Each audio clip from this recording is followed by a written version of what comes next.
Welcome back, guys. We're here for part 5, second last episode of Blood and Bone. We've got our Game 3 preview today, proudly brought to you by Velant Health and Velant Health Disabilities, where every voice counts. So, ladies, just before we kick off, obviously we're covering everything Origin, but we wanted to give a huge shout out to Salah and the Togatuki family. Obviously having a loss, huge loss in their family, and yeah, we just want to let you know that we're thinking of you. Anyone that knows Salah knows she is genuine, like angel Eno. Yeah, so we're really thinking of you at this time and the family, and we're sending our strongest condolences for you guys at this time. We love you. Love you. Very sad. But yeah, so I guess starting off talking about the possible history's always been made, and that's a cool thing, you know, for you girls as well. A lot of historic moments as you get to be a part of the game's growth. And, you know, last year you guys made history being the first series win. This year New South Wales the first to take it out in 2. And now they look at the possibility of the possible first whitewash for the women's Origin, which has not been done since 2000 in the men's game. So it just goes to show in 25 years, quarter of a century, how hard it is to win all 3.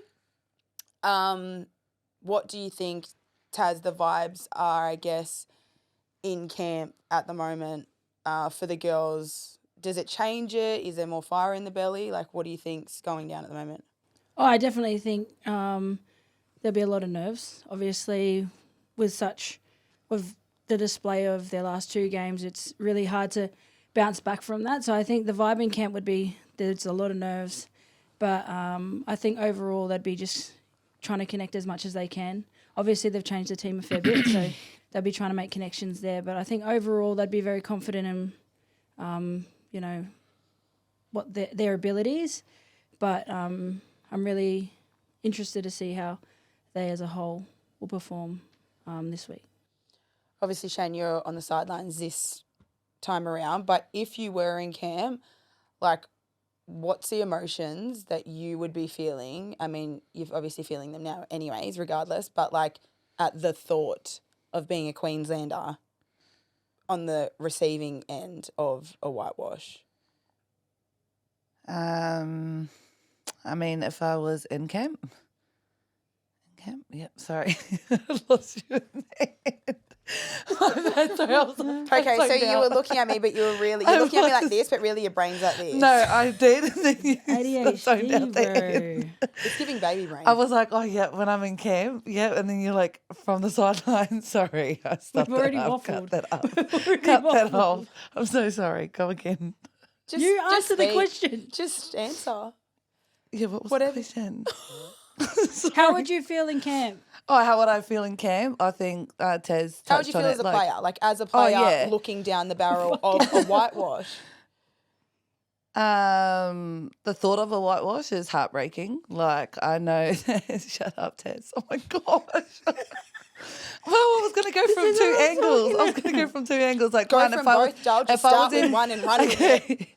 Go. If I was in camp, I would, like, touching base on what Tasman said, it's connection. I think I'm a big bubbly personality, and I'd hate to see someone feel lack of confidence leading into the game. So I'm very much like getting around the girls and bringing the hype and just saying, like, there's so much to be grateful for, and we know what it takes to represent Queensland. It's the whole state getting behind us, and we're not alone. And I just think that's what I would bring if I was in camp. The thought of whitewash, though, is just heartbreaking, and no one ever dreams of it. We talk about creating history, and that's not how we want to go down in history books. And so I know that the girls will, you know, connect, like Taz said, and I think just really look back at the jersey and the players that they got around them and, you know, get there all for this game. Moving on to team lists. So, again, shock, New South Wales remain basically the same. One person we didn't talk about last game that Taz and I, obviously we uploaded a little story, last preview, was Bridie Parker coming into the squad. Shan, what's your thoughts? Obviously, I mean, she's named at 20th man, but what are your thoughts on Bridie and, playing against her and, I guess what's your raps on her? Yeah, I think it's a huge achievement for Bridie. She's been injured a couple of times, so I think just like her journey coming back to footy and making that squad is a huge achievement for her. And even though that she's not taking play on the field, she still gets to go to the camp and experience what it's like to be in Origin. And I think that it's only going up from here onwards. And yeah, I'm just very proud of her, and it's awesome to see her amongst it all. Yeah. I mean, unchanged. Like, why would you change anything? It's really... Don't fix what's not broken, I guess. yeah. If you look at their team and what they've done in the last 2 games, you'd be stupid to change it. And I think Strangey's done a really good job on, keeping it ticking. It's like clockwork. It works for them, and it's worked really well. I mean, they won the series in 2 games, and I think that speaks volumes of where they're at as a whole. So why would you change it? Yeah. Is Surges fully fit? Because, I mean, even if she isn't, she's been named, but we know that team lists really don't mean much in Origin, as you guys would know. But, I mean, if she's not, we did see when she got injured last time, came out at halftime, Jocelyn Kelleher just slots straight into the half position. Tiana gets pushed back out to centre. And I mean, I think she obviously has a best game out of the 2, being at centre. That's her natural position. We've seen her just chew 3 metres as she was, making yardage carries with her back. So, I guess what were your thoughts, Taz, on that? Like, is that we spoke about it in game 1 preview, that the options, and I said I liked the idea of having 2 genuine halves, and I thought that the game did look. I mean, they were killing it anyways, but I thought the game did look better having Jocelyn there and Tiana. It's mainly having Tiana at centre. Like, she's a freak. Well, I think obviously with Tiana being able to play multiple positions, it's made it a lot easier for New South Wales and Strangey to be able to pick her in those positions.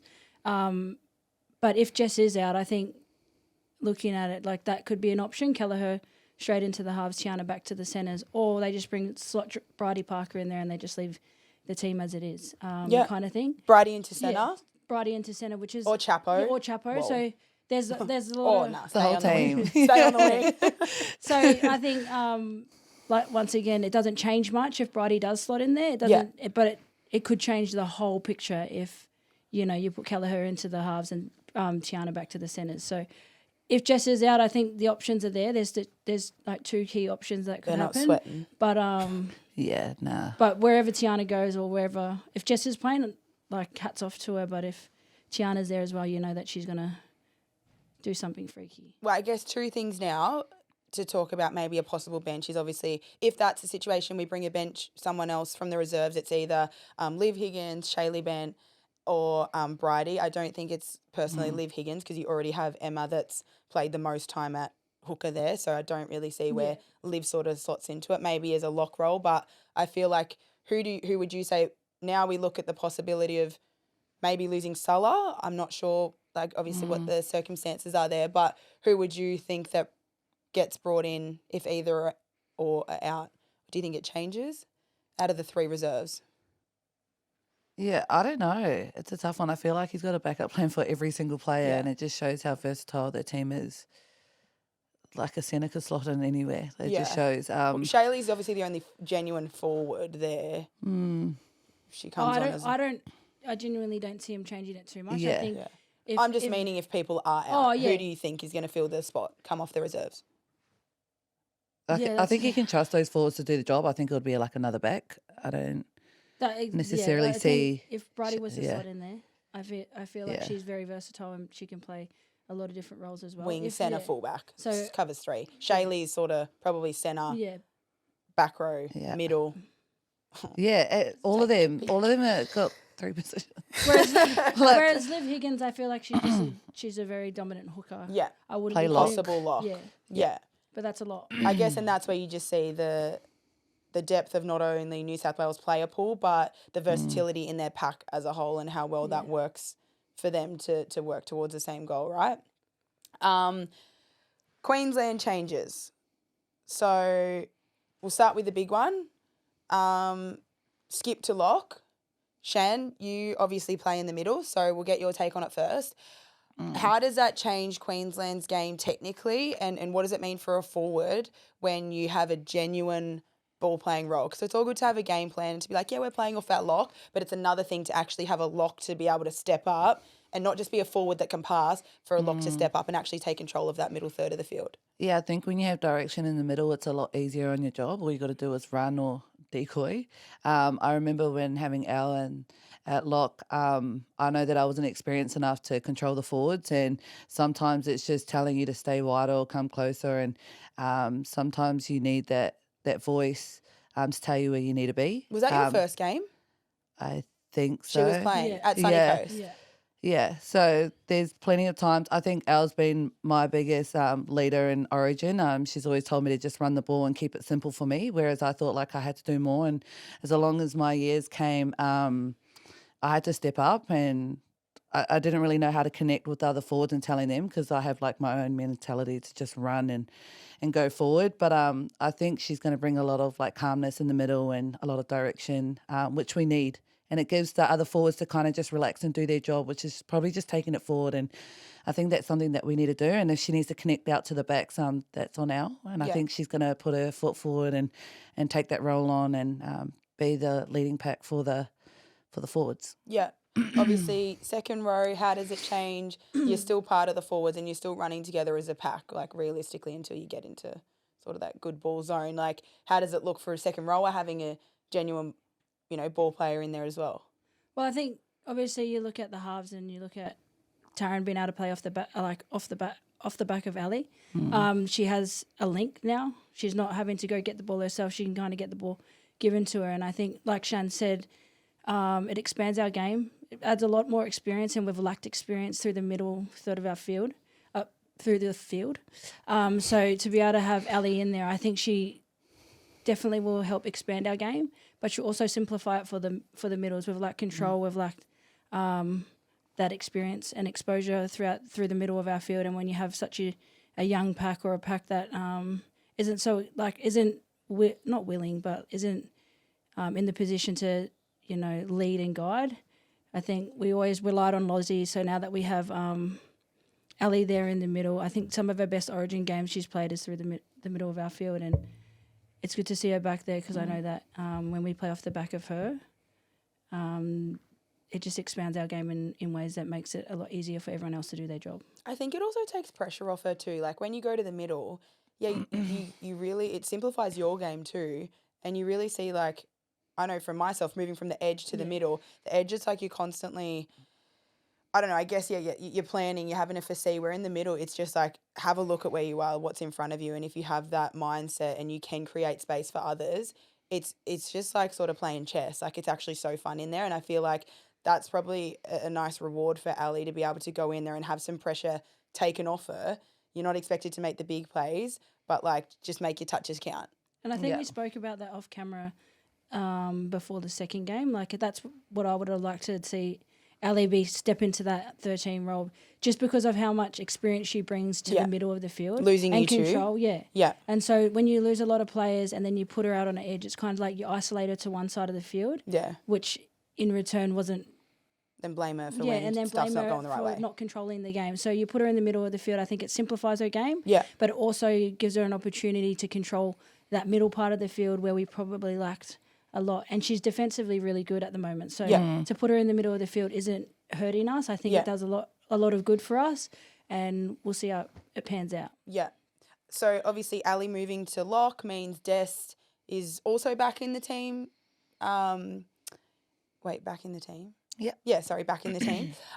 Back into hooker, sorry, is what I meant to say, which is her best position. Like, she's a hooker. She obviously plays a bit of lock here and there, but naturally is a hooker.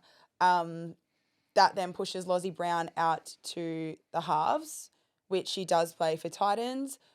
Thoughts on the Loz move, and what does she bring to the team at half compared to at hooker? I mean, for me, I love Lozzie at hooker, but I think what we have lacked is obviously our kicking game and kicking ourselves out of trouble. Whereas her being in that half role or six role, I think it gives her an opportunity to kick us out of trouble without having that pressure on her to Kick from play hooker. hooker as well as stepping back and trying to kick from half. So Yeah. for her to be able to step into that role, I think it brings it relieves us of a lot of pressure. Yeah. It gives her an opportunity to obviously do it without that pressure on her. Yeah. But I'm all for it. I think that she's up for it. I think they need someone that's more lively in that role. And throughout this whole series, I think she's been one of our most energetic and strongest players throughout this whole series. So to see her there, to see her get a crack, I think she's been waiting for this opportunity. She loves playing in the halves. So She does love half. I'm really excited to see how she goes. And I think that it's been a long time coming. Yeah. We've spoke about how Jessie Southwell has just compiled pressure through her kicking game. Like, what is it like for a forward, Shan, when you have a half or whoever on the field that can kick you out of trouble, that can pull, 40-30s out of their hat, that can, just continuously build pressure on the back of your defence? Like, what's that like as a middle forward? Yeah, it's nice when they compliment your defence after that. No, I just think it takes a lot of pressure off, and I think when you have pressure off, you can do your own job, and it'll be nice to see that happen in Game 3 for Queensland, and I think that Loz can do that, as well as Taz as well. Yeah. So, yeah, I'm excited for it. Attack-wise, is Loz the key to more points? Like, is that where it's coming from, or is it more of a collective thing? Like, what do you think she brings attack-wise, being a second rower yourself? Oh, I think that obviously she can move the pack around. She's quite fast and agile across the park. So I don't doubt that she can move the pack around, and I don't doubt that her combination with Romy will be something that they're working on over this week. But all in all, I think our kicking game is what's going to save us this game. We're kicking us out of trouble. Obviously, you look at who she's coming up against, like Jessie Southwell, and her kicking game has single-handedly won them a series, creating that pressure, like you said. So for me, I don't think it's too much about what Lozzie can do with her attack, or she has to do anything above and beyond. I think she just needs to kick us out of trouble, keep them down there, because I know that when they're defensively sound as a pack, we're in it. Well, but it's when we compile errors on errors, Yeah. and we don't get to our kicks, and our kicks are going out on the full. We lose meters, and then they're starting in inch closer. Yeah, an inch closer every time. We're talking on defence. Touched on it before, how hard it is transitioning from the middle to an edge to defend in the biggest arena. Like, how is that transition going to look for Loz defending on an edge at Origin? I don't think it will be much of a change for her. She's very agile as it is, and I think something that I love about Lozzie is she always shows up, and she's always willing to have a crack, and she never wants to lose. So, and you've seen that throughout the whole series with Lozzie. She's been one of our out-and-out best players. She's always got energy. She's always trying to win, and she's very competitive. So I don't doubt that she won't go out there this game and show us exactly what we're talking about here. Yeah. Keely's out, injury. And obviously Jada's the other one that is been replaced for Georgia Hanaway. What does it mean? Because, Keels is all effort. Yeah. What does it mean to lose Keely? And then obviously Georgia Hanaway's the replacement for Jada. Bit of a live wire. Like, is that to combat maybe a bit of Emma Veron? Like, that kind of style, not naturally a hooker, but just energy and speed through the middle. And how do Queensland cope losing Keels? Because she's probably...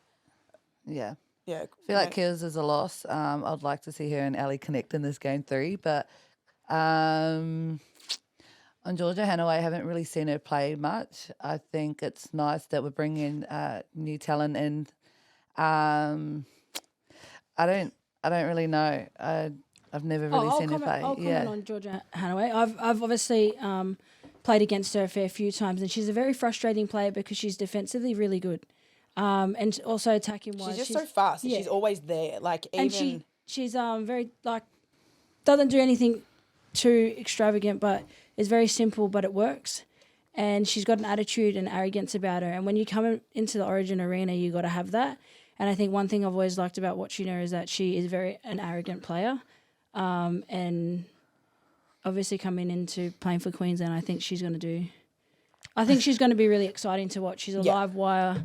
She likes the ball in her hand. She's not afraid of anything, and she's very confident in her abilities. So, we know that she's probably going Exciting. to get decent minutes because Des in there doesn't have a huge motor. So Georgia, compared to when Loz was in there, Loz played majority minutes. Jada only just a little bit where, I guess now you'd probably say that, Hanaway's at least going to get 25, 30, maybe, round about half a game. So excited to see. Well, it's not her fitness. it's She's played in the Sevens arena. She's Yeah. she's coming from from Des' point of view. Yeah. Well, she's Yeah. coming from a really good background, so it's going to be exciting. I'm really excited. I actually said to you off camera that I would have liked to have seen her in the halves in that last game and push Ali to the middle of the field and then have obviously Lozzie still in that middle of the field. So I would have liked to Yeah, I see wonder it. how I would that have liked to change have is gonna seen be. that. So it's really exciting to see how she slots into the pack. Yeah. They might be doing a smoky on us. You never know. Yeah, who knows? I mean, that also brings a bit more versatility to the Queensland team, though, as a whole, because before it was pretty stock standard. Jada's a hooker, Soph's a front row, Doozie's a front row, Very positional. Tavana's was possibly the half, but then I don't think they're going to ever put her into half. So obviously the plan would be have Loz to cover. When now Georgia being in there just means there is a half, possible back, hooker, whatever position that they're going to be happy to play her as. Yeah. The other inclusion for the Queensland squad at the moment, she's named at 19th man, is Bassie. She's been in Queensland before. Unless she might just be coming in as an injury cover with Meeks out. A bit of smokes and mirrors, not sure. They're definitely not dropping Robbo. So not coming in as a spare, it would suggest that they're going to be looking at dropping Jazz Peters.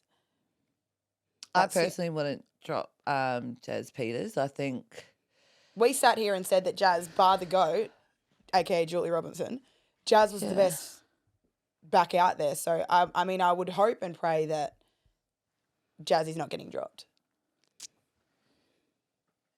Any thoughts? Cricket. it's tough. I'm not saying that it's going to, but I'm just saying theoretically Okay. speaking.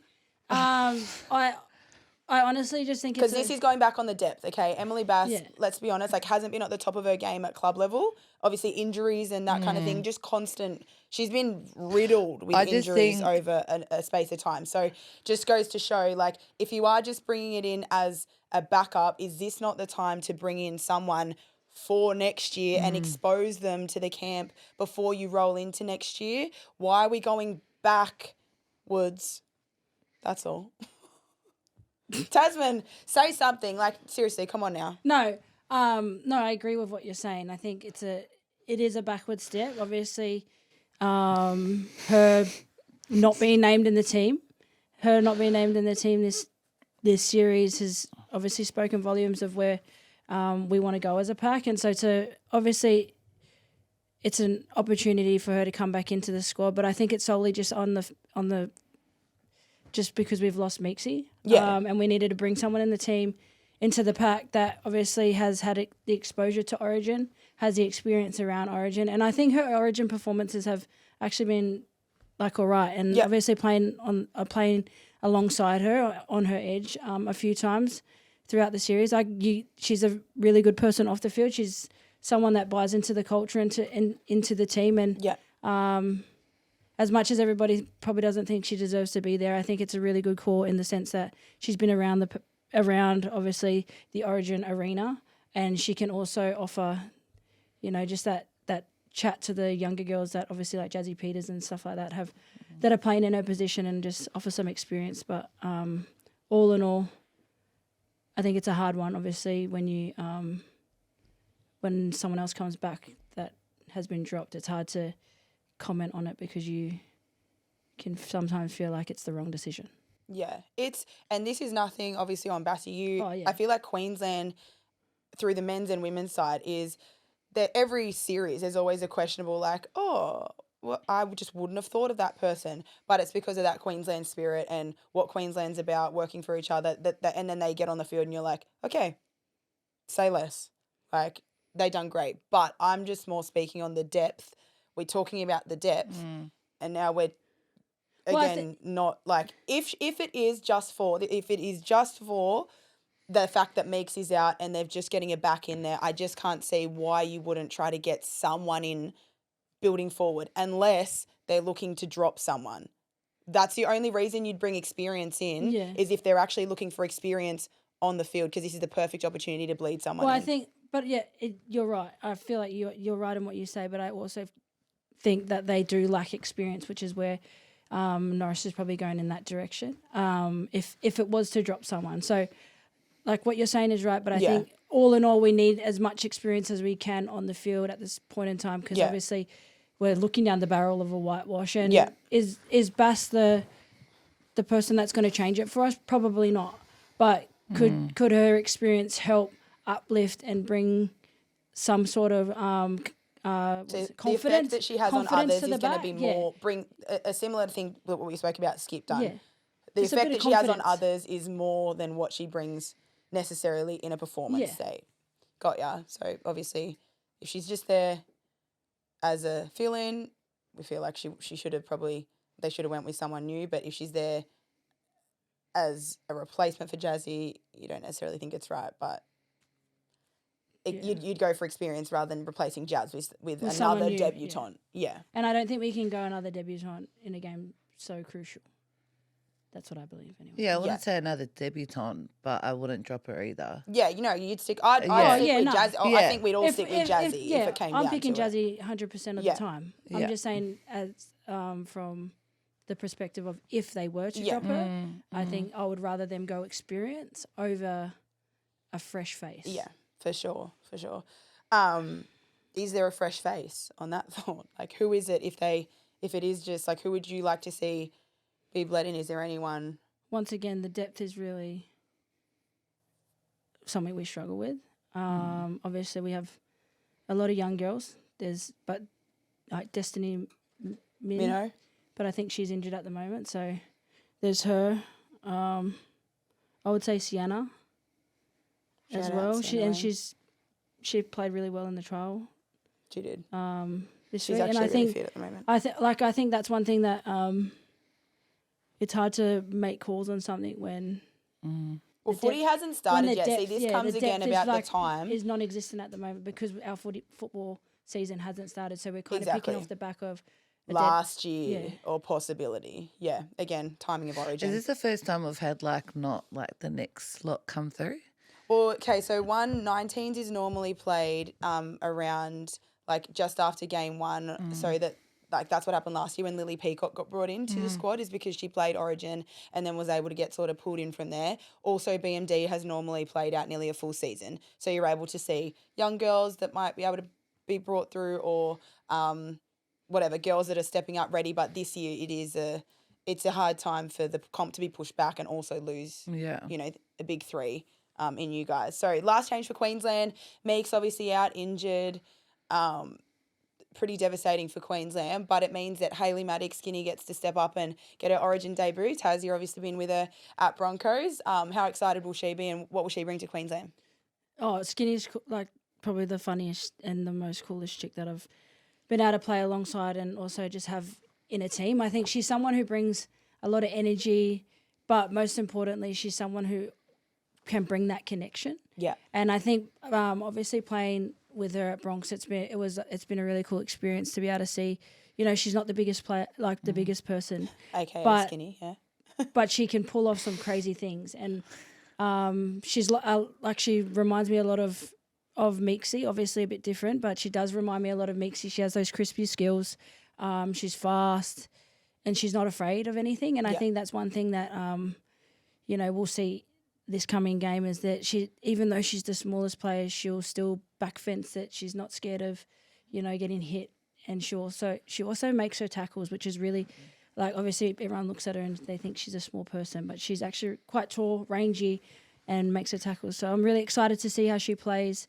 I've really liked and enjoyed playing alongside her at Bronx. So I'm really excited, and massive congratulations to her, because it's been a long time coming. Yeah. And that's a big position to fill when you have obviously the likes of Tamika. It is, but it's probably a great time for her to do it, because coming off the back of her season last year, 10 try assists, 3 tries, she's really, I think, especially at the fullback position, she's converted all of her touch skills. I watched her play touch, and yeah, she's one of the hardest people I've come up against at touch football to defend both her running game and her ball playing skills. So yeah, I think you're right. I think it'll be good.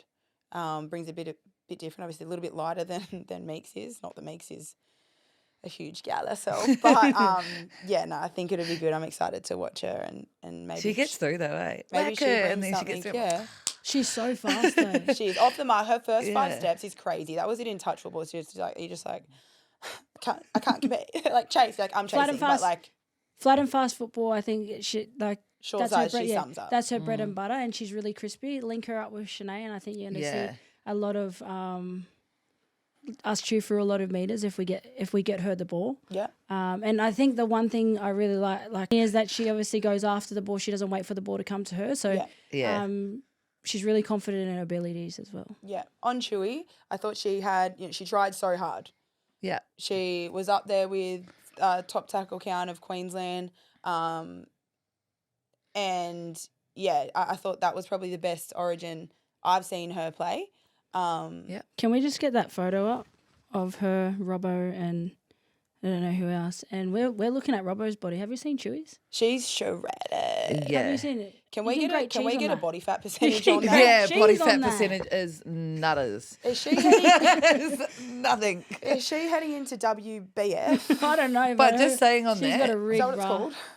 I think the way that she plays is because she's been told that she's too small. Yeah. And obviously I've been connecting with the forwards She's just that gotten have been smaller, playing. hasn't Like she? I've been messaging them and saying like, keep your head up and all that stuff. And she goes, it's been hard when you been told that you're like just small. And that's know not what enough. Do you know I find what I it's feel really like? hard. No, do you know what I feel like? I think I don't necessarily think I hate when people say too small. I Yeah, think it's a cop out, 100%. and I think it's actually coaches trying to butter up the fact of saying you're too weak. There's Yeah. nothing wrong with being small. Yeah. Look at the men, look at the hookers in the men's game They're tiny. compared to friggin' when they're coming up against your Tinos, your Nazes. Like, it's not that they're too small. It's that they're not strong enough. Just tell them that. Yeah. Chewy, I know that was what was like Chewy was told last year that she was too small, but then was a bit Is it- confused yeah. when another body got brought on that So was like confused. similar sizing. It's just like, just say, hey mate, you're not strong enough. You're not dominating your tackles, or like you're not tackle breaking, or like actually be really direct and tell them, because it is really just like disheartening to hear that you're like, oh, well, I can't change my size. Yeah, well, you can say you're not strong enough for the contact or strong enough to take us forward. Yeah. Like there's different ways to word it, because there's one thing to say you're not you're too small, and then what? Then you're too big. But then, So where's yeah. the 100%. where's the happy medium? I think that's why she's so annoyed, because she's just like, what is it so I can fix it? So I can Well, tell by her efforts on the I thought she field. played it, yeah. No, but like obviously the results of saying otherwise. And so everything that I feel like all the girls that are playing in Queensland just feel like none of their efforts count because of the results. And That's I a just think it's a confidence thing. connection thing and Yeah. the trust thing within the team that I'm like, you guys are doing good. But you guys can be better if you guys worked as a team. Yeah. And Which I you just spoke to, feel, yeah, it was yeah, individual Yeah. efforts. it's frustrating for Chewy because, I think this is her best Origin series as well, and she's really stepping up. And as a forward, like that's what you want to see. Yeah. She's just hungry. She's just doing the best that she can, and it's. I think off it's the back annoying. of last year and how everything went down with her being dropped. Yeah. Obviously she's come back. She's been hungrier, like you said, and it's been really nice to see her obviously get the flowers that she deserves. So, Yeah. Well, she's trimmed down, but that's through gymming. So that's what I mean. It's okay to be smaller, but she's you never just been need to weak get. though. No, Like no, in the no. gym, she's always strong, powerful. I don't think it's the actual strength as in what numbers are you pushing. I think it's the efficiency of your tackles and your Yeah. efficiency of your runs. Which I Which feel like is she's doing Doing. really well. 100%. Now she is. Yeah, that's what I mean. I thought she's had a really good season. Yeah. Last episodes aside from just New South Wales' outstanding performance was Skip and Al, and with the closing of Mental Health Month, I think that's something that's really important to talk about. Now, it's been a shit show what Al's dealt with since the last Origin game, and from fans of our game, realistically. And we're not talking about performance-based opinions either. We're talking about like direct, personal Attacks. family attacks that have nothing to do with football, and it's just been disgusting. Now, people come back at this when people be like, this is, call out the bullying and call out the abuse. People come back and be like, well, you're paid professionals. You put yourself in this. This is what you draw yourself to. But, like, you guys can both attest to, you've been playing at the top level for, a fair while now. Like, every professional athlete has professional coaches. So realistically, at no point should anyone be personally messaged. If you want to write on, Fox Sports thing, oh, that was poor, this was poor, sweet. That's the forum that you can express your thoughts and opinions as a fan of the game. That's 100% rightfully your space. But at no point is it acceptable to even really be messaging people being like, you should have caught that ball. You did like that. They're professional athletes. They've got professional goals and pressures and expectations they put on themselves. They've got coaches that can help them in a professional manner as well. Like, it's just so disrespectful and so unwarranted.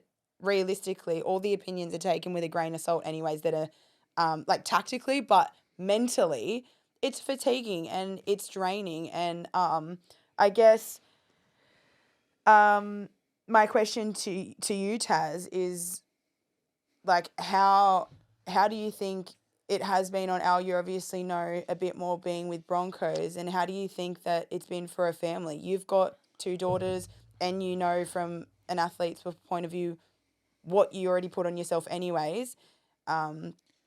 Like, how does that make you feel thinking that your daughter could be exposed to this kind of stuff, and how do you think the family and Ali's been dealing with it? Oh, I'm butthurt for her. I think for a long time she's always been the person that has carried our game in such high stead, and she's always been someone that promotes the game in a positive way. Yes, she's had a few bad performances, but that doesn't take away from the person that she is and the role that she's played in rugby league. And I think for keyboard warriors to go and attack her personally and her family, and for her wife to have to come out and defend her, I think that speaks volumes of where she's at as well. I think it's really hurt her. I think it's had a massive effect on her, like, personally. She's obviously someone that's really quiet as well, but when she speaks about the game of rugby league, she's really confident. So I think for her to be in this position, she's gone real quiet. She's gone like a bit MIA, and I think that speaks volumes of where this whole thing has taken her. Yeah. She shouldn't have to. She shouldn't have to answer to these people, and she shouldn't have to defend herself the way that she has, and we shouldn't have to, sit here and have to talk about people abusing her like this online and her family. So for me, I would hate for like my daughters to be in a position like that. It would turn me away from me wanting them to be a part of the sport just because of the critics and the people that think that they have a say. So, I love Al. I love what she's done for both of us, all of us here, to be able to play the game of rugby league. She's the giant that we stand on her shoulders. So she's done a lot for the game. She's done a lot for us as individuals, and I'm actually heartbroken to see how everyone's treated her and where she's sitting at the moment at this part of her career. It's so crazy because it's like, and I reposted like GB's post and I had this as a caption, like, people seem to forget what Ali has done for their game, and you can see quite clearly people claiming to be fans of women's rugby league. Well, you can tell that you've been a real short fan, Dal. Yeah. Because you would not be speaking like that. Like, that's fine if you can say, she needs to move on, or like we need to find a new position for her, sweet. But like just going after her and like we said, she doesn't need to be moved on. She cannot be moved on right now at the set where Queensland's at. I wouldn't. And also, if you want to talk directly about performances, at 24-4, there's a few more performances than the number 7s that we need to talk about and that we do talk about and that the coaching staff will be talking about. That was not one person. For starters, there's another half on the other side of the field who is in better career form than Ali is. But that's the weight that Al takes, and that's what the weight she's always taken as a skipper, as the captain, and she's happily done it. And I think it's just really, really disappointing. But again, we have seen a huge, I guess, support for Al, and we'll continue to bring that. Like, Shan, what do you think? Like, you've obviously got a really big family, and you guys are really close. Like, how does this kind of stuff, you know, affect the people around, not just the athlete, but the people around them? Like, Yeah, I just think that mental health is not really spoken about as often, and it's true. Like, everyone's got it, and when you go through it, it's like it's hard to really lean on the people even close to you, and so I can't even imagine what Al's going through, and I just hope that she knows that she's got support around her, and that we love her and we got her, and that she's not alone. But it's easy to say when you're not going through it, and I just think that the people that are having all of this hate towards it, it's disgusting. I know that Ali's gone through all of this hate, but I know that she wouldn't wish this upon anyone, even to her haters. So that just speaks a lot of character about Al, and just for her wife to stand up by her side, it's just such a powerful movement for her. And but it's disgusting that she has to step up and a public figure and have her wife's back, and it's just, I don't know, I'm like lost for words and quite angry right now, because it's something that no one has to endure at all in their lives. And this game has given her a sense of belonging, and the time that she's invested for this game is not for herself. It's always been about everyone else. And it's just a shame of how far it's taken it, and it's never ending. And I don't think people ever seen that this is not the only year that it's happened, but No, it's it's gone been constant really for the out of probably last control. 5. Yeah. On and off. You know, she has one bad game and it's whoop. Yeah. Last year I thought she was outstanding at Broncos. She's one of Broncos' Yeah. best every single game. Yeah, she's definitely like someone that we lean on. Yeah. And I think when you're in a team environment with her, and you know the level and the player that she is, and the expectation that's put on her by the coaches.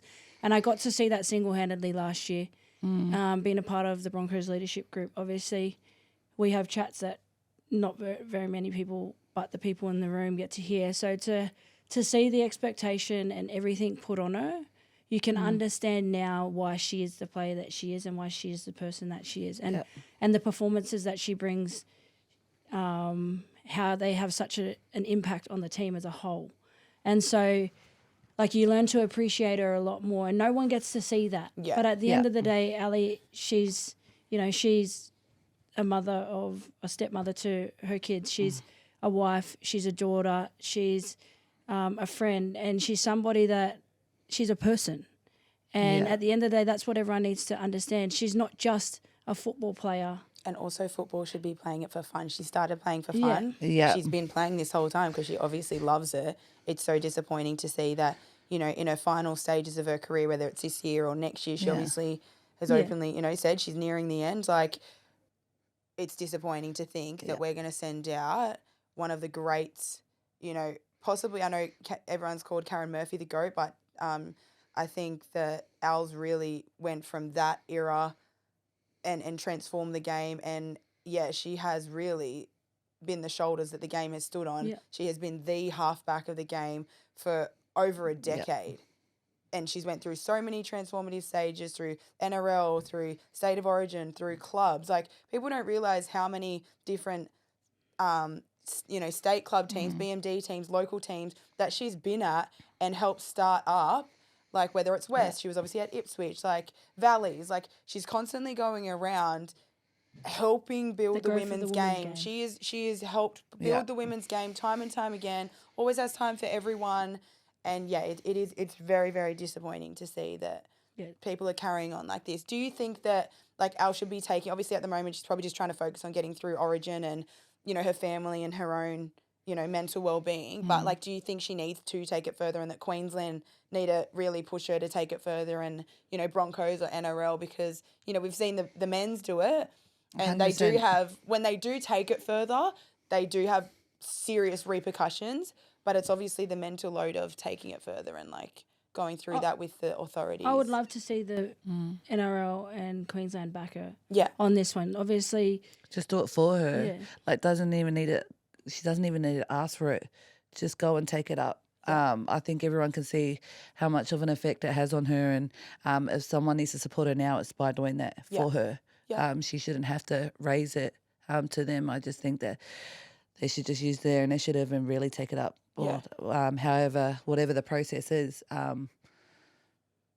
But yeah, that's how we can step up for her. I think if there's any way that we could do that is really shut it down and not have her beg for it. Or, it's just, how much more does she need to say? Yeah. Words can't even justify everything that she's done. I mean, she hasn't said anything so far, this far. So that she shouldn't just have goes, to. No, but that goes to show where she's at. Like, Yeah. it's past the point of even, asking for help. And realistically, she's always been the pillar that has helped others. So it is really hard to turn around and ask for help and be vulnerable when you haven't necessarily had people help you and uplift you through how many years, because you've always been that for everyone else. So thoughts are with you, Skip. To everyone else.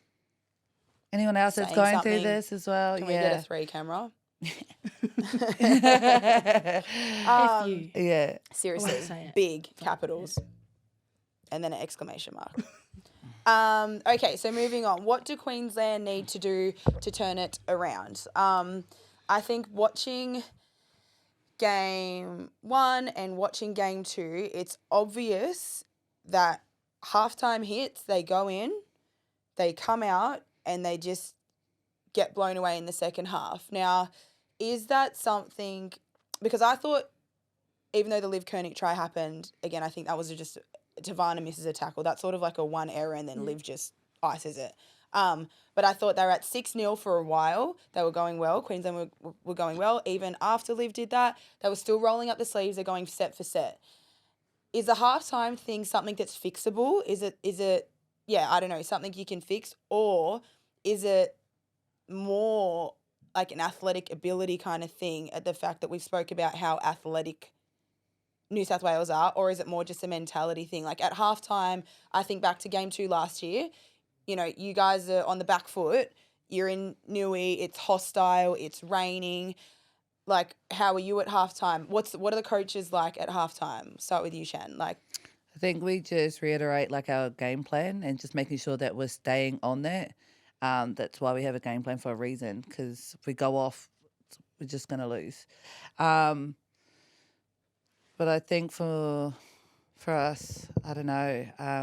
like, what do you feel at halftime when you're in there? Because that is... Well, you've got one more half left. It's the been game's the critical. not over. It's been the critical turning point, though, in both matches. They come out and they go in at halftime and you're like, yes, okay, we're good, we're going well. There's a bit of momentum here. Yeah. It's back and forth, and they come out at halftime and you're like... I know for us forwards, we don't want to say too much, like, because everyone's got their opinion. You're on a hype, adrenaline, and I just know that we just say a couple of words, or one person says a couple of words, and then we wait for the coach to say something. I just know for like me individually, I'll just be like, we've got one more half and the game's not over. Just play to the last minute. Yeah. But I think that confidence. We've always come out of the shed confident, and whether it's the messaging or whether we've created that connection. Because we actually sit in our edges and as a pack, how we would play on the field, how we would play on the field. So for me, I've always come at it, like last series, we came out of the sheds confident, and I think that's the difference. And it is an attitude thing. I don't think it comes down to athleticism and New South being more athletic than us, and their ability is beyond us or something we can't control, because we show in the first half that we can very much control them. Yeah. But it's our attitude that we come out with in the second half that's had a massive effect on the points that New South Wales have put on us. Yeah. And I think that does come down to experience, because when you haven't been in that environment for so long, it's hard to then find that second gear, because you become real complacent because you don't know where you are within the game. So I feel like it's a confidence thing. It's something that obviously we end up relying on individuals, which is an experiencing, and we've experienced that throughout this whole series, is that we rely on our experience when times get tough. And when you come up against a New South Wales pack, the pack that we're coming up against, you can't have that doubt in anyone across the board. So for me, if they come out of the sheds in the second half of this game and it's tight, I know that they can definitely do the job. And I think they've made key changes to key positional changes that have helped build that confidence. Spread the experience around the field rather than just... Yeah, and keep it, obviously, give them opportunity to be able to play expansive footy, not have to rely on key individuals as a whole throughout the whole game, but it spreads them out and gives everyone an equal opportunity to be able to have a crack and hopefully win. Yeah, yeah, for sure. Well said. That was really good. I felt it.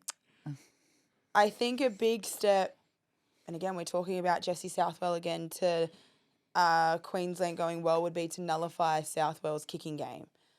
Very surprising that they didn't after game one.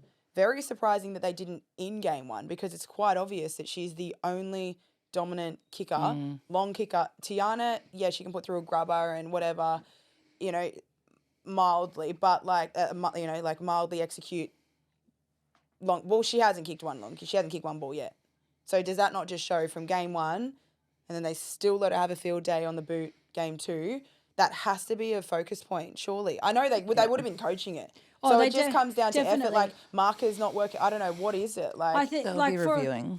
So in review, that would be definitely something that they've... What would have been game one review? Even before game one. 100%. They would have known that kick chase and being in the box, that was definitely something that was always spoken about in the box, was that our kick chase beyond who's kick pressure. Yeah, who's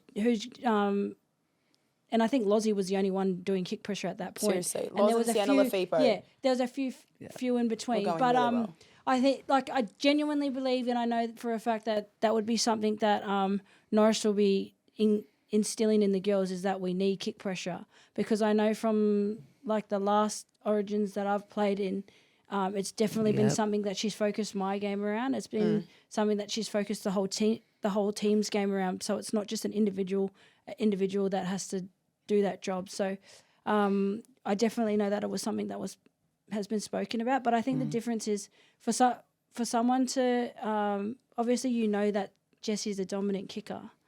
As a back rower, I would hope that my first thing to do would be ripping her head off. Well, Sienna's been going after it, but Jessie will kick from wherever. She'll swing both sides of the ruck because she's the only kicker. So it's not just up to Sienna and Loz. No, everyone. Team effort. And exactly is that an accountability thing? Because, you know, when you're in a team and that lacks experience, obviously Al's talking, obviously Meeks is talking, not now, but, you know, as the co-captain, vice captain, and, you know, you can imagine that Lozzie would be too. But, like, those three, so, you know, sometimes you just, even yourself, you just hear yourself constantly being the bearer of bad news. Like, not the bearer of bad news, but, like, holding people accountable. It becomes, like, draining to you too. You're like, Jesus, I don't want to be constantly one, like, bringing everyone down. You get stuck in it all the time, Yeah, and then you start to get frustrated because, you know, you feel like no one else is,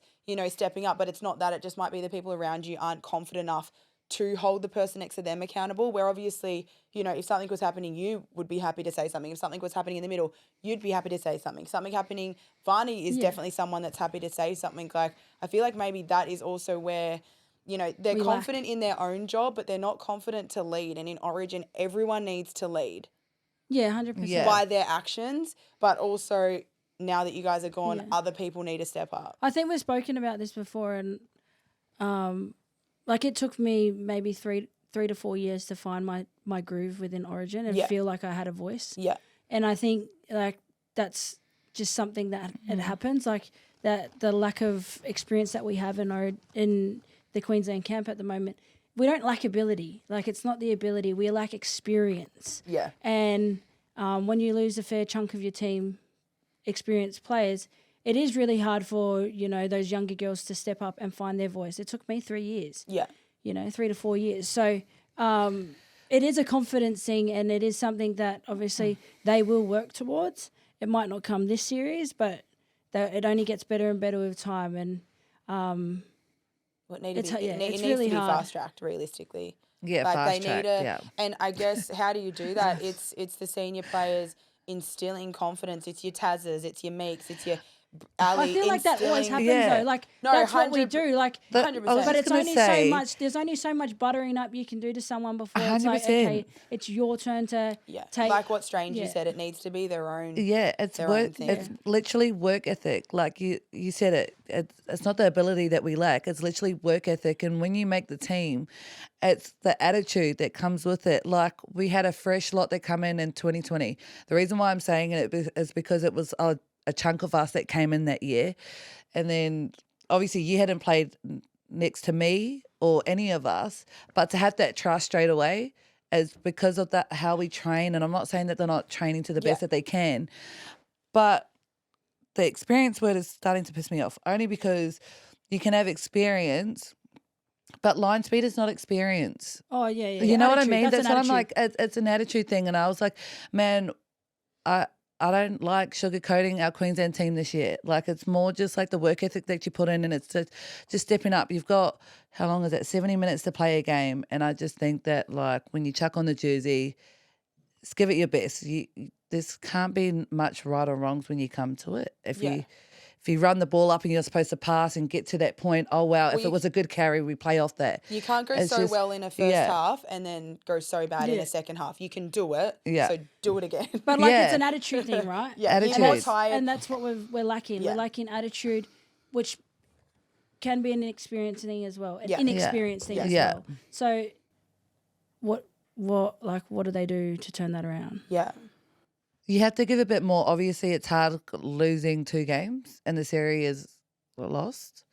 Playing for pride. Yeah, playing for Queensland. pride, 100%. But you've got to give the extra one. If you're tired, Yeah. don't tired. Don't but no, but like tired. Shut up! no, I thought I'd bring a bit of light because I was getting a bit angry. But Just stay angry. no, but stay for facts. if it's 5th and last and we needed kick chase, kick pressure. Just everyone get up. It's those moments that count at the end. You can rest after. I don't know, like Personally, player of the series.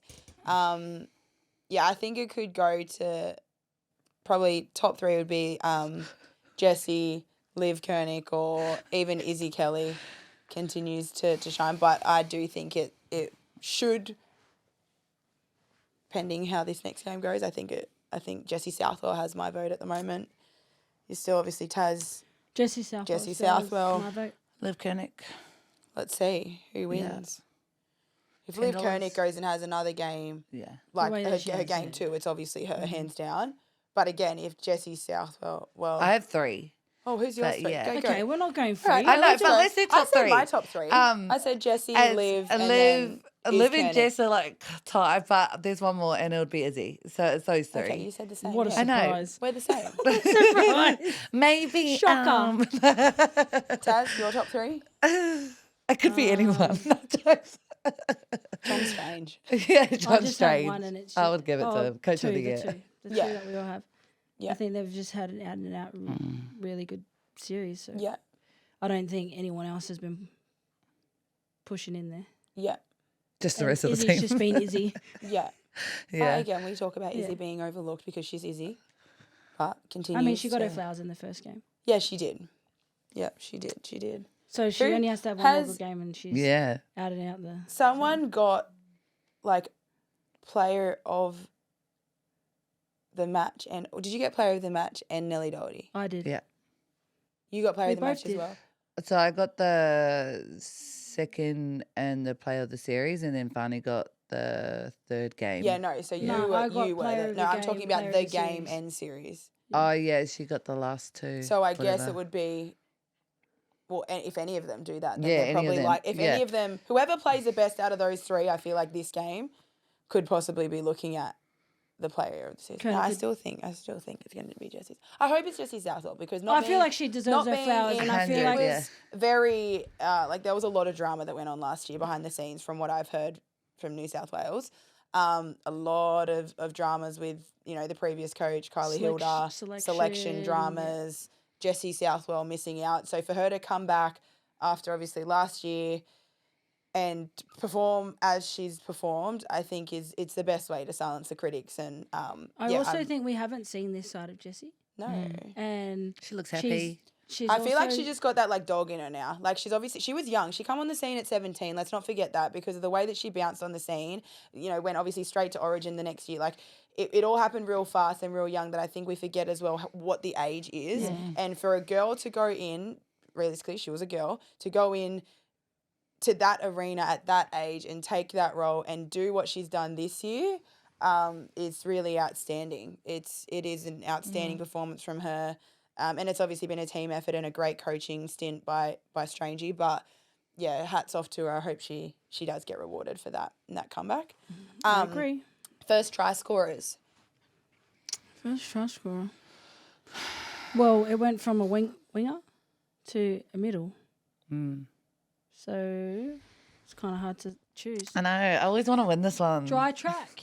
Is that a dry track? Nah, I think We need it's to talk rainy. about the track. I think it's meant to be rainy. What, trench roll? Trench roll. It's been raining a lot, apparently. Trench roll? Trenches. Which rain? Rain, I don't know. Do you want me to check? Yeah. Go. Okay, let's get hold on. Weather update. Weather update, because if it is, Weather, it's through the middle, and it's probably New South Newcastle. Wales. Nah, I'm going through it back. The only reason they scored Wait, in are the we middle going- was because I don't even know. Are we going New South How? Wales? Are we going first try scorer from both teams, or like the whole game? What? Are we First doing try it? scorer. Just the first try scorer of the game. But yeah, you can go both teams. You think Queensland are going to score? If it's can I try to? Queensland? If it's Queensland, I'm going for Robbo if it's Queensland. I'm going Ali Brigginshaw show and go. True, that's a nice one. Um, No, I'm giving it for Robbo.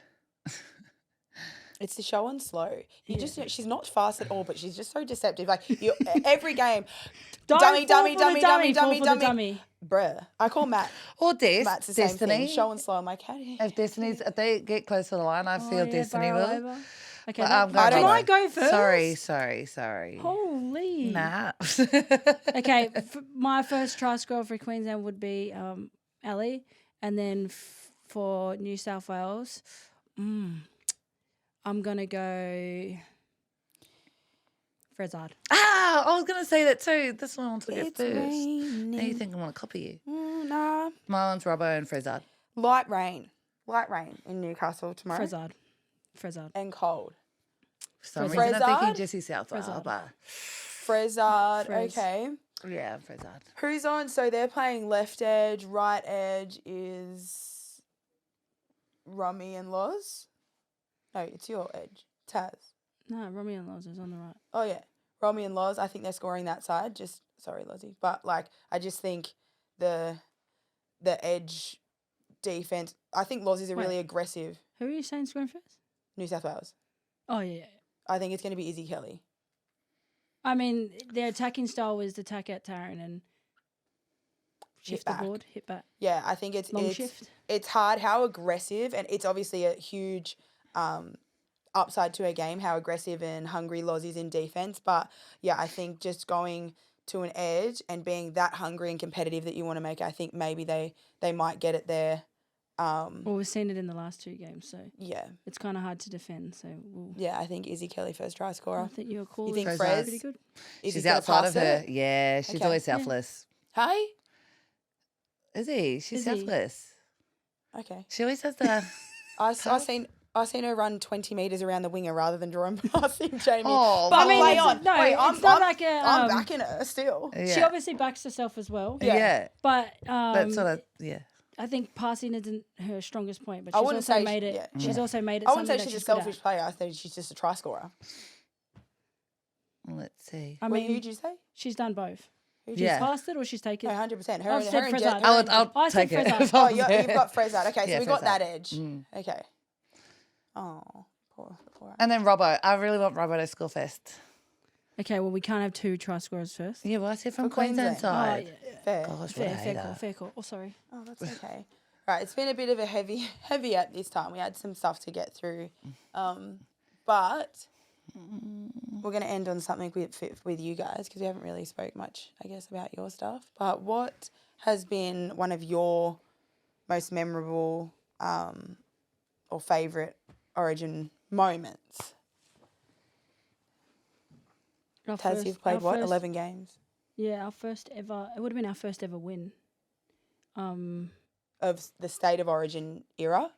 my first ever win. Oh, your in first ever win. Sorry, in yeah, a yeah, yeah. Queensland jersey. Yeah. And it was when Mixie scored that try.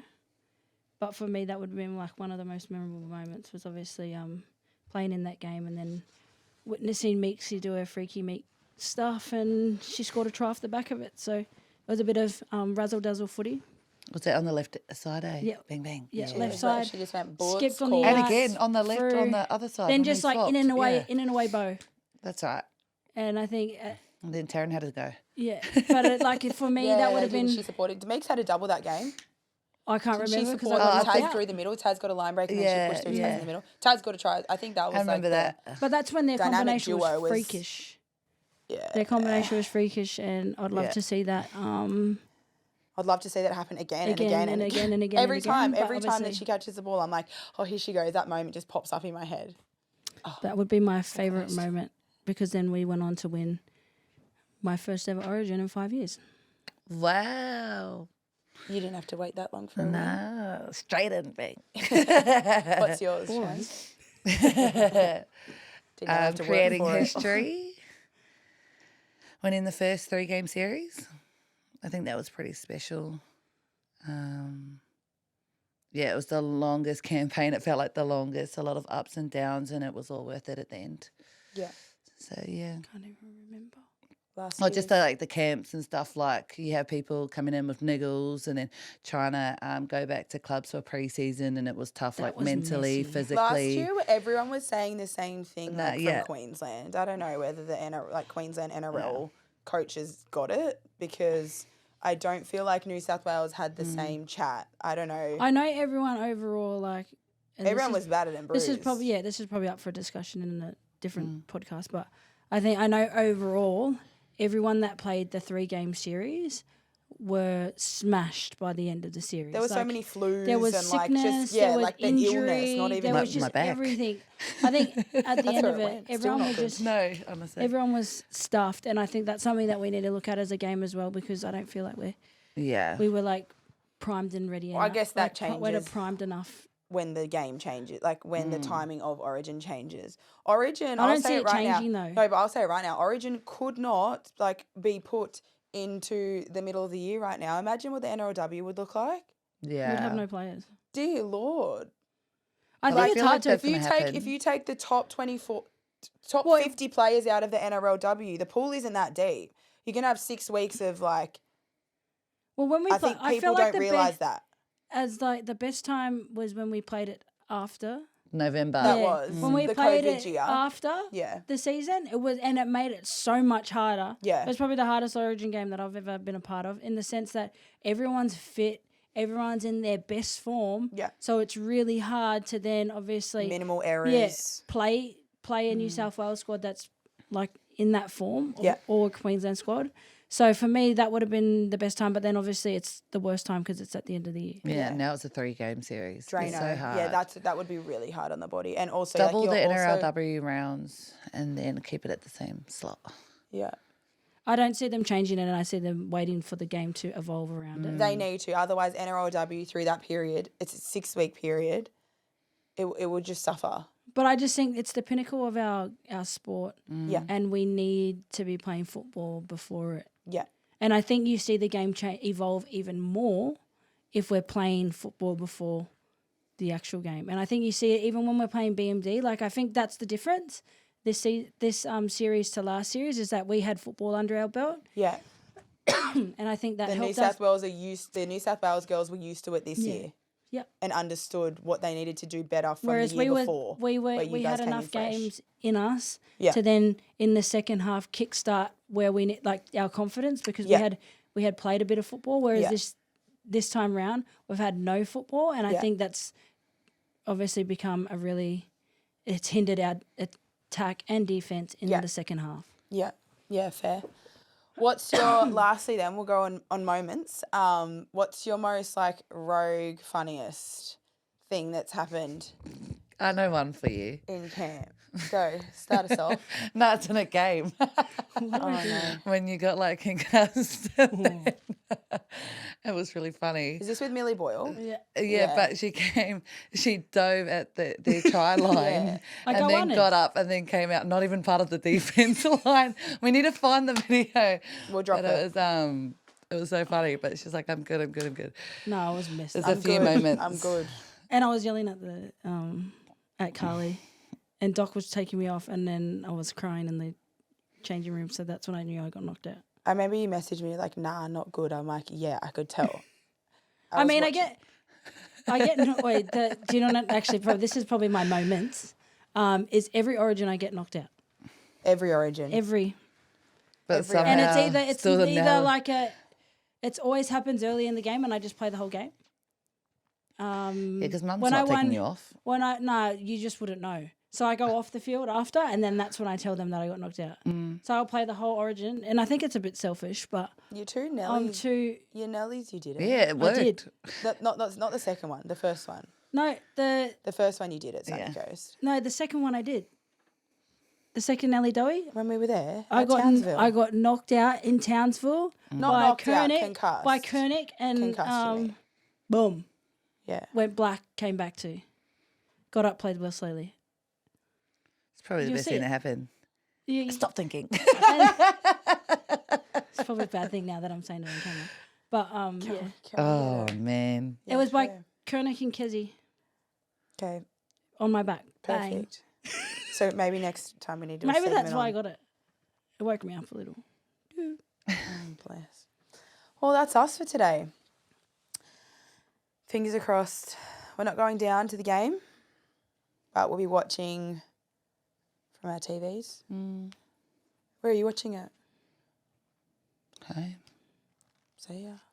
Yeah. Where am I watching it? Dancing. Dance, mom. Perfect. Yeah, I think it's going to be tough, but I think if Queensland just come together, and it's the only way. They've got to stop with the, like, this person tries here, this person tries here, this person tries here. Like, you see someone try, you get on the back of it. It should just be effort on effort on effort. Whatever you do in the first half, just continue to do that and grind them down. Go after Liv Koenig. Go after Jessie Southwell. There's a start. Amen. They need to make it personal. There's a start. Like, yeah. Make it personal. Yeah, Play for for pride. sure. For sure. Queenslander. Queensland. Queensland her. Is that it? So I said Queensland her. Oh. Are you okay today? So, yeah, no. Oh my goodness. Oh, gosh. Oh wow. All right, and we out. We'll be back on Friday for review. Stay tuned.